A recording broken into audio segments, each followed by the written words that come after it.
Vamos falar sobre natureza jurídica do tributo. Qual é a natureza jurídica do tributo? Tributo é um gênero que subdivide-se em 5 espécies: impostos, taxas, contribuições de melhorias, empréstimos compulsórios e contribuições sociais. Porém, o que determina o que vai ser um imposto e não uma taxa não uma contribuição de melhoria? O que diferencia uma coisa da outra? É bem verdade também que a lei que institui o tributo, ela já traz o nome do imposto que ela pretende atribuir a determinada natureza jurídica. Por exemplo, taxa de iluminação, taxa de imposto sobre isso, imposto sobre isso. Porém, isso não é fator determinante para validar se aquele tributo realmente tem essa natureza jurídica. Porque algumas vezes entes federativos podem alterar o nome de um tributo que ele está instituindo, porque ele não poderia estar instituindo. Por exemplo, criando uma taxa, quando ele não poderia criar uma taxa, pois já existe um imposto, criando um imposto, sendo que ele não tem autorização para criar imposto. Então, para onde nós devemos olhar para saber qual que é a natureza jurídica desse tributo? É, Só de sabermos que é tributo, já sabemos metade da sua natureza jurídica. Por quê? Porque o seu regime jurídico aplicável já vai se submeter ao CTN, já vai se submeter à Constituição, só por ser um tributo. Então já sabemos. Mas, porém, como eu disse anteriormente, ele se divide em 5. E cada um tem uma particularidade na sua natureza jurídica. Então precisamos saber de fato especificamente sua natureza jurídica e como vamos saber. Então, o artigo 4º do CTN vai trazer para nós o que vai classificar a natureza jurídica específica daquele tributo. Eu vou ler para vocês o artigo 4º. A natureza jurídica específica do tributo é determinada pelo fato gerador da respectiva obrigação, sendo irrelevante para qualificá-la inciso primeiro, a denominação e demais características formais adotadas pela lei. Inciso segundo, a destinação legal do produto da sua arrecadação. Então, o que diz o artigo 4º?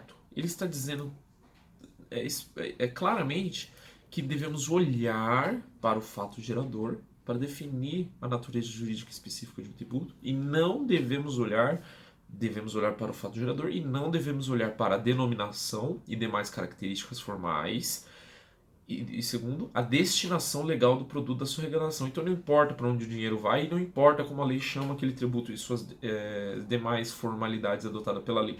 O que devemos olhar é simplesmente o seu fato gerador, para saber exatamente, especificamente, a natureza jurídica desse tributo, em qual espécie ele vai se encaixar. Bom, como eu estava falando, existe uma incongruência técnica nesse artigo 4º, um erro técnico do legislador ao dizer fato gerador. Porque hoje em dia é mais amplamente aceito que seria uma hipótese de incidência. Qual é a diferença? Eu vou dar um exemplo aqui que eu acredito ser bem didático. Imagina que você vai no parque e nesse parque tem uma placa dizendo não pise na grama. Você ainda está na via pavimentada, não pisou, não aconteceu nada no mundo real. Porém, essa placa é uma previsão legal, é algo que pode vir a acontecer no mundo real. Ela é a hipótese de incidência. Não pise na grama.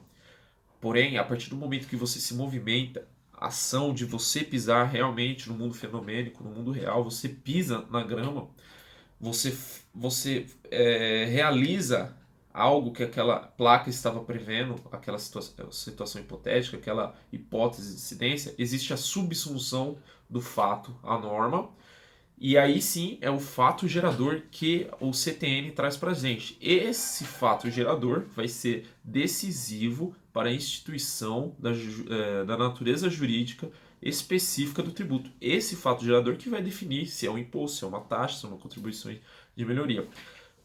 Porém, o CTN é de 66. Ele previa exatamente essas três. Eu vou trazer agora uma exceção a essa regra que eu estou dizendo, tá? Ele era previsto trazia essas três, a teoria tripartida, três tributos. Porém, a Constituição veio posteriormente, em 88, e teve mais dois tributos, que é o empréstimo compulsório e contribuições especiais. Esses dois não vai se aplicar a regra do artigo 4º do CTN. não vão se aplicar. Apenas a impostos, taxas e contribuições de melhoria vocês vão ter que aplicar o artigo 4º, que diz que você, o fato gerador basta para você olhar, e você não pode olhar para demais formalidades, nem o produto da arrecadação destino da arrecadação do produto. Porém, esses dois que eu vou trazer agora, que a Constituição trouxe mais tarde, que é o empréstimo compulsório e contribuições sociais, esses dois são tributos finalísticos. O que quer dizer isso? Eles dependem, para a identificação da sua natureza jurídica, da destinação do seu produto de arrecadação.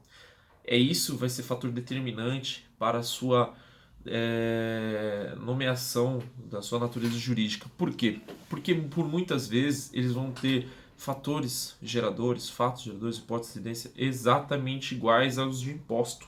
Eles vão ser muito similares, não sendo possível distinguir o que é imposto ou qual é desses outros dois que eu disse. Porém, o que vai distinguir um do outro?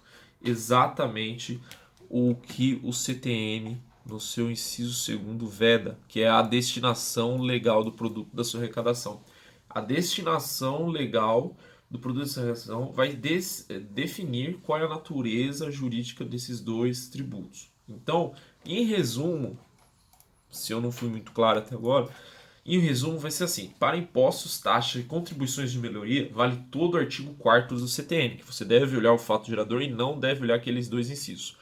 Porém, já para contribuições sociais e os empréstimos compulsórios, deve haver uma análise também da destinação da arrecadação. Então é isso.